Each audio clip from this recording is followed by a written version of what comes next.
नमस्ते। अङ्ग्रेजी नयाँ वर्ष 2026 सालको हार्दिक मङ्गलमय शुभकामना व्यक्त गर्न चाहन्छु। आशा छ यो नयाँ वर्षबाट तपाईँका अधुरा सपनाहरू पुरा हुनेछन् र विगतको समयमा भएका घटना परिघटनाहरू र अनुभवहरूबाट तपाईँले नयाँ जीवनको पाठ सिक्नु हुनेछ।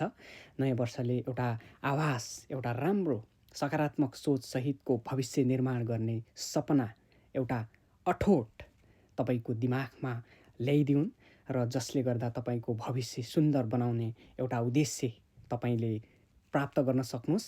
त्यो बाटोमा लाग्ने एउटा हौसला मिलोस्। नयाँ वर्षले अवसर मात्र होइन, चुनौतीहरू पनि दिनुपर्छ।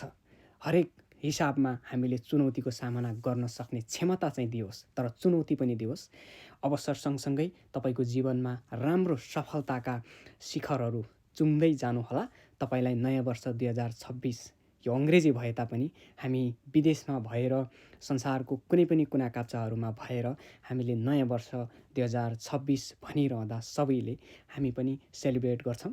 यो नेपालीहरूले नेपालमै बसेर पनि गरिरहेको कुरा हो। तसर्थ म विदेशमा रहनुभएका सम्पूर्ण नेपाली दाजुभाइ दिदीबहिनीहरू लगायत देशमै रहनुभएका पनि सम्पूर्ण नेपाली दाजुभाइ दिदीबहिनीहरूलाई म फेरि पनि नयाँ वर्ष 2026 सालको हार्दिक मङ्गलमय शुभकामना व्यक्त गर्न चाहन्छु। सुन्दर फुलबाट जसरी सुगन्ध आउँछ त्यसरी नै तपाईँको परिवार अनि हाम्रो देशमा चाहिँ मिलोस्। तपाईँहरूलाई धेरै धेरै शुभकामना दिन चाहन्छु म मेरो व्यक्तिगत तर्फबाट अनि कार्यक्रम द मिसनबाट।